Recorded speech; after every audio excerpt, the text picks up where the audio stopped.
জি 24 ঘন্টায় স্পেশাল 24 নিয়ে আমি সবুজ আছি আপনাদের সঙ্গে। আর কিছুক্ষণ আগে সব 6টার বুলেটিনে শ্রেয়সী শিউলি সাহার বাইট করছিলেন, কথা বলছিলেন তার সঙ্গে।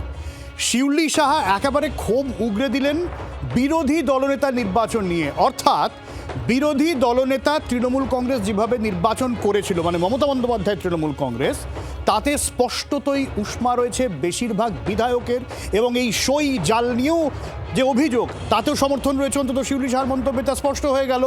ফলে যা এখন হিসেব দাঁড়ালো, 58 জন তৃণমূল বিধায়কের সই নিয়ে তৃণমূলের বহিষ্কৃত নেতা ঋতব্রত বন্দ্যোপাধ্যায় তিনি তৃণমূলের বিরোধী দলনেতা বনে যান যখন, তাহলে প্রশ্ন ওঠে তৃণমূল কংগ্রেস তবে কার হাতে? যে ফুল ঝরে যায় সেই খবরে চোখ রাখবো আজ স্পেশাল 24।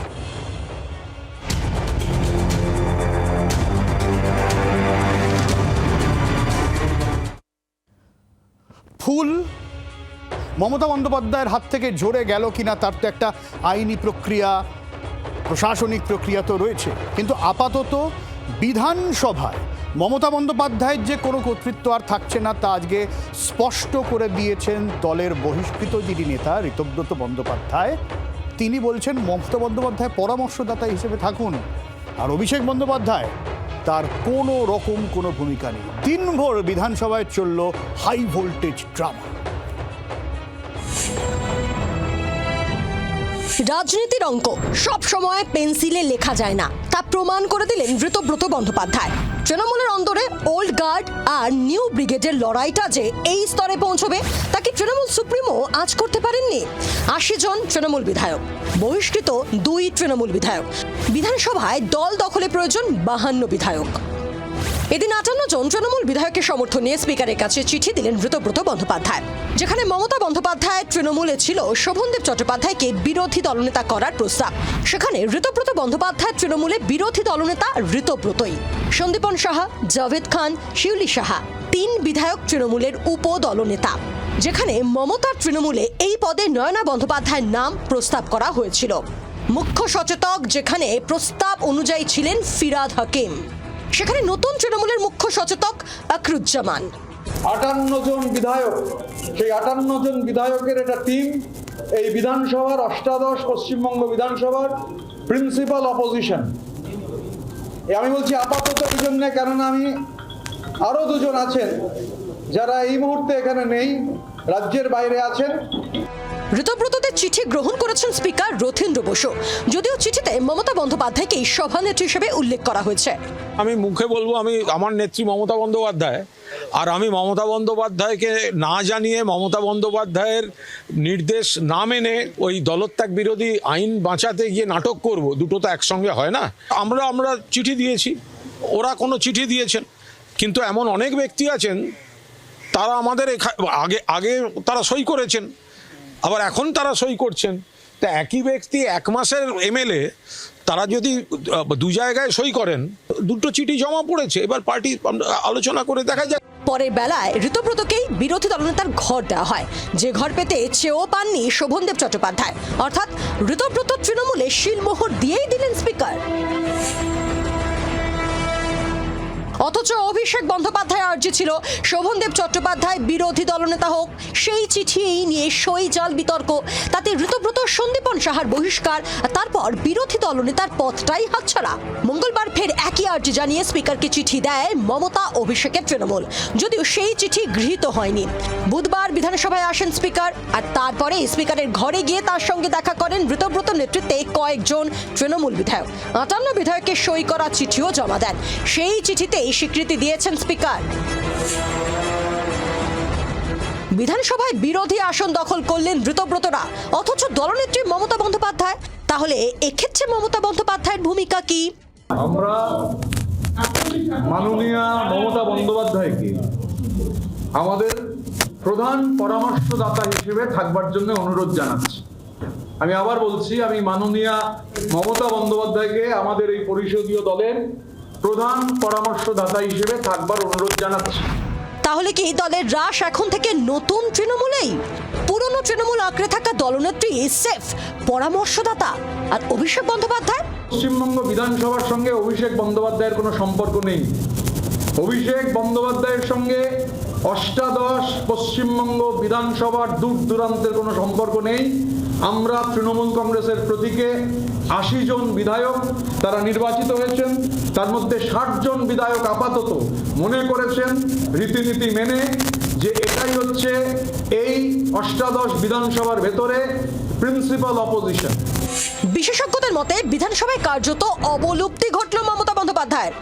অপ্রাসঙ্গিক হলেন অভিষেক। ক্যামেরায় পার্থ জয়ন্তের সঙ্গে শ্রেয়সী ও প্রবীরের রিপোর্ট জি24 ঘন্টা।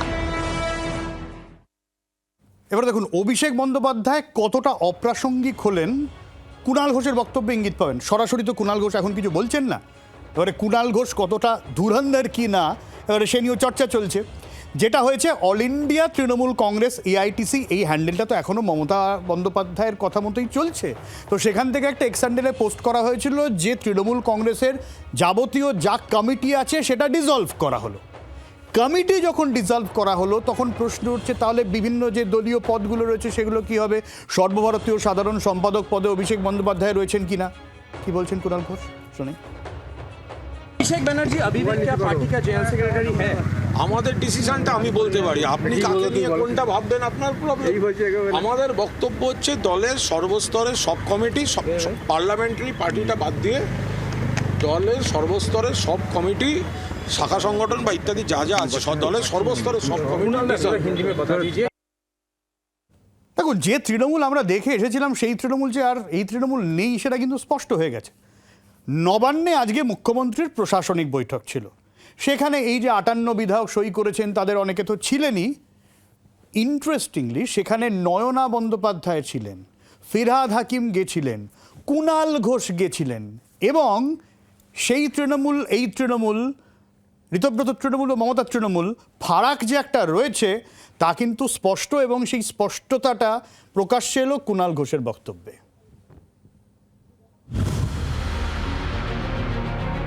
কলকাতা, দক্ষিণ ২৪ পরগনা এবং হাওড়া বুধবার ৩ জেলা নিয়ে প্রশাসনিক বৈঠক করেছেন মুখ্যমন্ত্রী। আর সেই বৈঠকে তৃণমূল বিধায়করা সবাই বলছেন সদর্থক বিরোধিতার কথা, অথচ বিজেপি যখন বিরোধী ছিল তখন প্রশাসনিক বৈঠকে হাজির থেকে সদর্থক মানসিকতা দেখানোর সুযোগ দেওয়া হয়নি বলে অভিযোগ উঠত। গত ১৫ বছর মমতা বন্দ্যোপাধ্যায়ের প্রশাসনিক বৈঠক ছিল বিরোধীহীন। শুভেন্দু অধিকারীর সরকারের অবশ্য অন্য ছবি আরও অন্যরকম হলো যখন নবান্নে এদিনের বৈঠকে তৃণমূলের ২ শিবিরের বিধায়করাই থাকলেন। কেউ এসেছিলেন ঋতব্রত তৃণমূলের সই করে, কেউ মমতা বন্দ্যোপাধ্যায়ের তৃণমূলের হয়ে। কিন্তু বিভাজন যে চওড়া তা কুণাল ঘোষের বক্তব্যেই স্পষ্ট। দেখুন আমরা যারা জিতে এসেছি সবাই কেউ নির্দল জিতে আসেনি, আমরা অল ইন্ডিয়া তৃণমূল কংগ্রেসের এমএলএ হিসেবে এসেছি, মমতা বন্দ্যোপাধ্যায় প্রার্থী হিসেবে এসেছি। ভোটে দাঁড়াবার সময় তখন মমতা বন্দ্যোপাধ্যায়ের ছবি লাগিয়ে বড় বড় কথা বলা, আর ভোটে হেরে গেছি আমরা উল্টো দিকে দাঁড়িয়ে আছি। বিরোধী শাসক হলে এদের মধ্যে অনেকেই চলে যেতেন, শাসক হলে এদের মধ্যে অনেকে চলে যেতেন, অনেকে ওদের ওদিকে আছেন। আজকে তো মুখ্যমন্ত্রী দেখা হতে একজন বিধায়ককে মুখে প্রথম জিজ্ঞেস করলেন আপনার বাড়িগুলো একটু রেগুলারাইজ করুন, সবাই হেসে উঠলো। এখন এই রেগুলারাইজ করুন প্রকাশ্যে মুখ্যমন্ত্রী একজনকে বললেন, আবার তার সই দেখছি আমি অন্য জায়গায়, খুঁজে নিতে হয় কেন কোথায় কি। এখন প্রশ্ন, এই বিভাজন কি স্রেফ মুখেই বলছেন কুণাল ঘোষ? তার দল শাসক থাকাকালীন বিরোধীদের প্রশাসনিক বৈঠকের সুযোগ দেননি, এবার তারা বিরোধী হয়ে কেন এই সুযোগ নিলেন? প্রশ্ন হচ্ছে নবান্নের বৈঠকে কি নতুন তৃণমূলের ভিড়? পুরনো তৃণমূল কি নতুন তৃণমূলের রাস্তা খোলা রাখতেই বৈঠকে যোগ দিল, নাকি স্রেফ প্রশাসনিক জায়গা থেকেই বৈঠকে যোগ দিলেন কুণাল নয়নারা? কমলাক্ষ ভট্টাচার্য, পিয়ালি মিত্র ও অর্ণবাংশু নিয়োগীর রিপোর্ট জি24 ঘন্টা। তাহলে মমতা বন্দ্যোপাধ্যায়ের তৃণমূল কংগ্রেসের কি হবে বলুন তো? আমরা এই নিয়ে রাজনৈতিক বিশ্লেষক শুভম মৈত্রর সঙ্গে কথা বলেছিলাম, কি বলছেন তিনি শোনাই। যা স্বাভাবিক ছিল তাই হয়েছে। এখন এক তৃণমূল ভেঙে অন্য তৃণমূল, সেই তৃণমূল প্রতীক পাবে কি পাবে না এই আলোচনাগুলো খুব গুরুত্বপূর্ণ নয়, কারণ যারা তৃণমূলের প্রতীকে এবার জিতে এসেছেন, সাধারণ যে আমাদের সাংবিধানিক নিয়মকানুন আছে তাতে তারা সামনের 5 বছর তো সেই অঞ্চলের জনপ্রতিনিধি, সেই বিধানসভার জনপ্রতিনিধি থাকবে। আপাতত তৃণমূল কংগ্রেসের যা ভবিতব্য সেটা সকলেই জানতেন, সেটাই সকলে জানেন যে অত্যন্ত একটি কম প্রবাবিলিটি আছে যেখানে তৃণমূল কংগ্রেসের নেত্রী মমতা বন্দ্যোপাধ্যায়, একমাত্র তার নামেই দলটা চলতো, তিনি কোনো কারণে যদি লড়াইতে ফিরে আসতে পারেন, এবং বয়সের কারণে এবং বিভিন্ন কারণে সেই সম্ভাবনা কম, তবে রাজনীতি তো সম্ভাবনার অঙ্ক, সেখানে দেখা যাক সামনের দিনে কি ঘটে। আর এই গোটা বিষয়টা শুরু হয়েছিল ওই সই জাল দিয়ে, বিধানসভার বিরোধী দলনেতা কে নির্বাচন হবে তার তলায় সই, তাই নিয়ে শিউলি সাহা দিয়ে শুরু করেছিলাম। শ্রেয়সী কথা বলেছিলেন, শিউলি সাহার বক্তব্য আবার শোনাই। আপনি তো দেখলেন চিঠি দেওয়া নিয়ে, সই করা নিয়ে কত প্রশ্ন উঠেছে, এবং সিআইডি তদন্ত চলছে। কেন, কি প্রয়োজন ছিল? আলোচনার মধ্য দিয়ে, সঠিক পদ্ধতির মধ্য দিয়ে করলে ক্ষতি কি ছিল? আপনি এই প্রশ্নটা দলের মধ্যে করতে পারলেন না? দলের মধ্যে প্রশ্ন করার জায়গা ছিল না।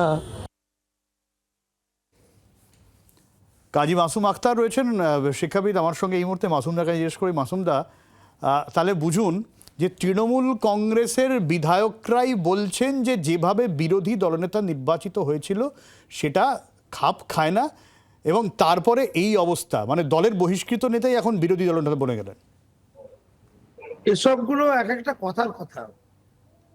পাপের ফল যে এত বেদনাদায়ক হতে পারে, একটা ব্যক্তির প্রতি, একটি বা দুটি, মমতা এবং অভিষেক, তার দলের লোকে দীর্ঘদিন ধরে যে মৌলিক অনাস্থা, যে অবর্ণনীয় অবদমিত ঘৃণা ছিল, আজকে তার স্বতঃস্ফূর্ত বহিঃপ্রকাশ দেখা যাচ্ছে। আমি বারবার করে বলেছিলাম ভোটের আগে 2 বছর, 3 বছর, 4 বছর ধরে, যে ম্যাডাম আপনার আশেপাশে যারা ঘুরছে তারা সবচেয়ে বড় আপনার শত্রু। আমরা যারা সমালোচনা করি গঠনমূলক, আমরা আপনার অতটা শত্রু নয়। যারা আপনাকে আপন বলছে তারা কেউ আপন নয়। একটু আগে কুণাল ঘোষ আপনার এই চ্যানেলে বলছিল যে এই দলের তৃণমূল আছে, তৃণমূল ছিল, তৃণমূল থাকবে। আসল সত্য হচ্ছে তৃণমূল কোনোদিন ছিল না, আর তৃণমূল কোনোদিন থাকবেও না। দলটার নাম ছিল কালীঘাট অ্যান্ড কোম্পানি, যার নেপথ্যে ছিলেন দুটি ব্যক্তি। ফুল পদে ছিলেন মমতা ব্যানার্জি, হাফ পদে ছিলেন অভিষেক বন্দ্যোপাধ্যায়। দুটি লোকের দল। প্রথমে ছিল একটি লোকের দল, পরে ওরা 1.5খানা লোক, 2খানা বলা যাবে না, 1.5খানা লোকের দল। কোনোদিন তৃণমূল বলে কোনো দল ছিল না। তাই মমতা ব্যানার্জি যখন একেবারে সাগরে ঝাঁপিয়ে পড়ে গেছে, ছুঁড়ে ফেলে দিয়েছে বাংলার লোক, সাগরে 170 সাগরে তলিয়ে যাচ্ছে, তখনই ইঁদুররা হয়ে গেছে বিরাট বিরাট হিংস্র শিয়াল বা সিংহ। ইঁদুর, এগুলো সব ইঁদুর। সেই ইঁদুরদের মধ্যে একজন নেতা, তার নাম হচ্ছে ঋতব্রত, একটু লেখাপড়া জানা নেতা। সেই সুযোগ দেখলো যে বামেদের সাথে বিট্রে করেছি, আমি তৃণমূলের সাথেও বিট্রে করব, এবার বিজেপিতে যদি কোনোদিন সুযোগ পেয়ে যাই ওখানেও বিট্রে করবো। কিন্তু জ্ঞান কমে আছে তো লোকটা।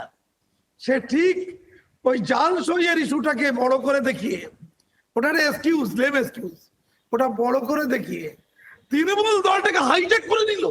আরে কি অসম্ভব ঘৃণা, চিন্তা করে দেবেন, গোটা দলটাকে হাইজ্যাক করে দিল।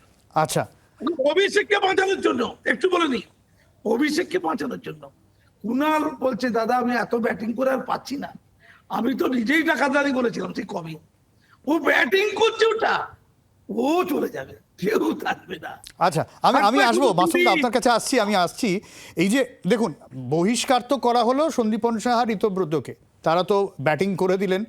জাভেদ খানও রয়েছেন এই শোয়ের মধ্যে। মাথায় রাখবেন সেই জাভেদ খান যার হচ্ছে তপসিয়া তিলজলা এলাকা বেআইনি বাড়ির অভিযোগ, এবং ভোট পরবর্তী সময় ওই এলাকায় অশান্তি হয়েছিল, জাভেদ খান অশান্তিতে জড়িয়ে পড়েছিলেন, তিনিও সই করছেন এইখানে। সন্দীপন সাহা, জাভেদ খানের বক্তব্য শোনাই। বিভিন্ন মিটিংয়ে যখন ডাকা হয়েছিল অনেক কথা বলার চেষ্টা করেছিলাম, কিন্তু সেই কথা বলতে দেয়নি। জাহাঙ্গীর খান কেন উইথড্র করে দিল উইথড্রয়াল ডেটের পরেও, এবং তাতে যে আমাদের কর্মীদের মনোবল ভাঙছে সেই প্রশ্ন আমরা করেছিলাম। তাতে আমরা উত্তর পেয়েছিলাম অভিষেক ব্যানার্জির থেকে যে আমি টুইট করেছি, টুইট দেখে নাও। তারপরে আমরা নিশ্চিতভাবে সেটা নিয়ে বিস্ফোরণ করার পরে আমাদেরকে ডাকা হয় এবং সেই মিটিং মমতা বন্দ্যোপাধ্যায়ের করার কথা ছিল, করলেন অভিষেক বন্দ্যোপাধ্যায়। সেখানে তাকে যাই বলে তিনি বলেন লিখিত আকারে দাও।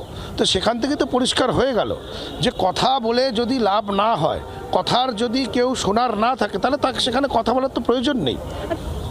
চাপিয়ে দেওয়ার কালচার শেষ হলো, যে ওপর থেকে বলে দেওয়া হলো এটাই করতে হবে, সেটাই করতে হবে, বাধ্যতামূলক, সেটা থাকবে না। খুব দুঃখজনক, আমাদের দুঃখ মনে আসে, সেই দুঃখ নিয়ে আজকে আমরা সিদ্ধান্ত নিলাম। গণতন্ত্র ছিল না পার্টিতে, কোনো পার্টির স্ট্যান্ড ছিল না কোনো ব্যাপারে।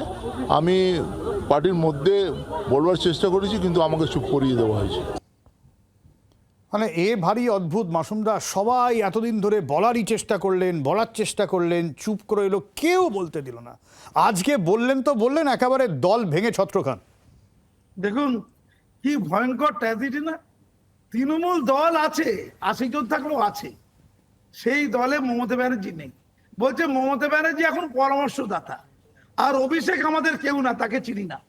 একটা ভাইপোর জন্য একটা গোটা দল যিনি তৈরি করলেন, তিনি পুরো সমস্ত চিহ্ন থেকে হারিয়ে গেলেন শুধু একটা ভাইপোর জন্য। তার নিজের ভাই বাবুন ব্যানার্জি সে ধিক্কার জানাচ্ছে। আচ্ছা, ভাই আপন নয়, ভাইপো আপন।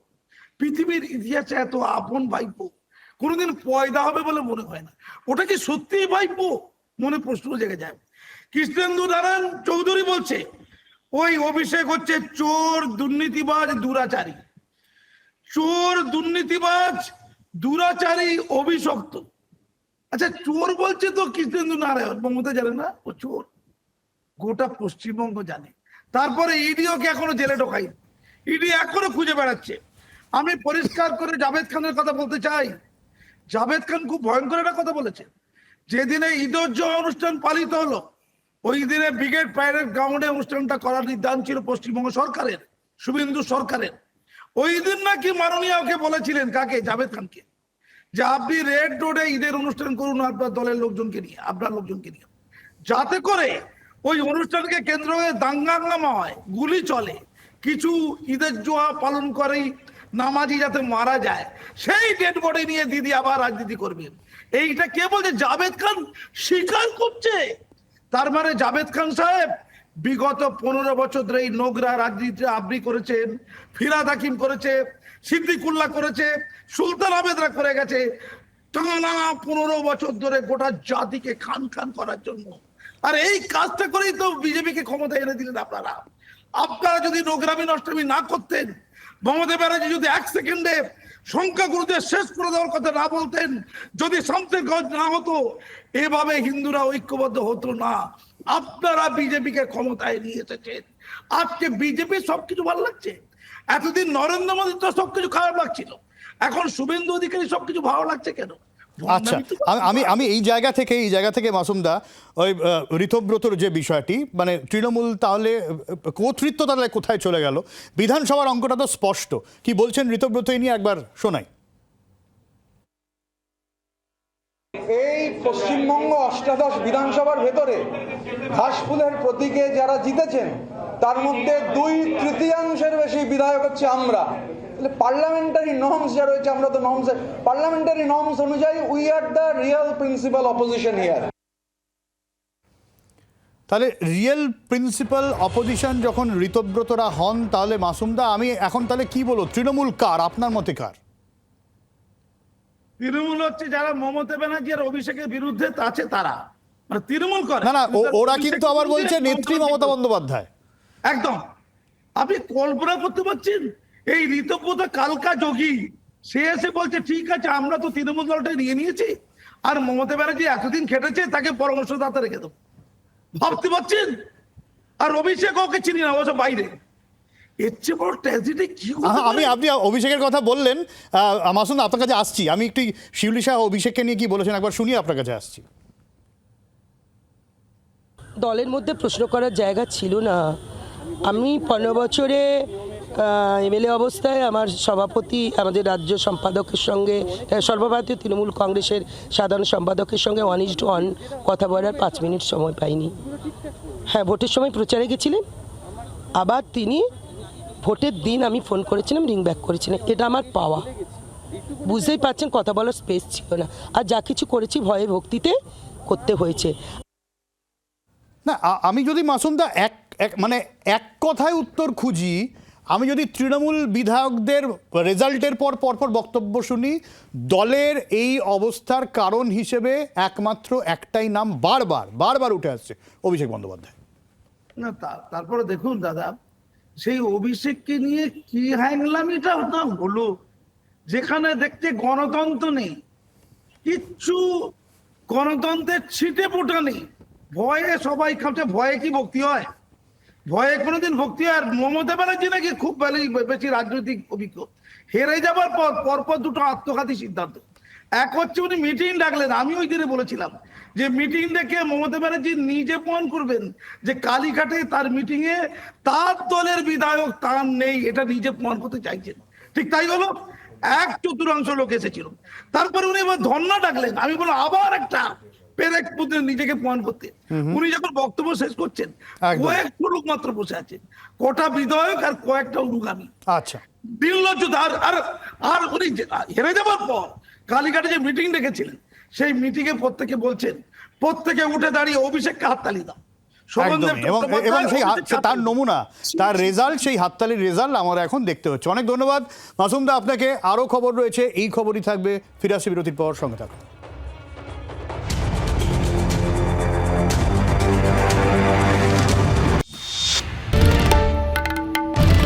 বাংলার আওয়াজ, বাঙালির আবেগ, জি 24 ঘন্টা।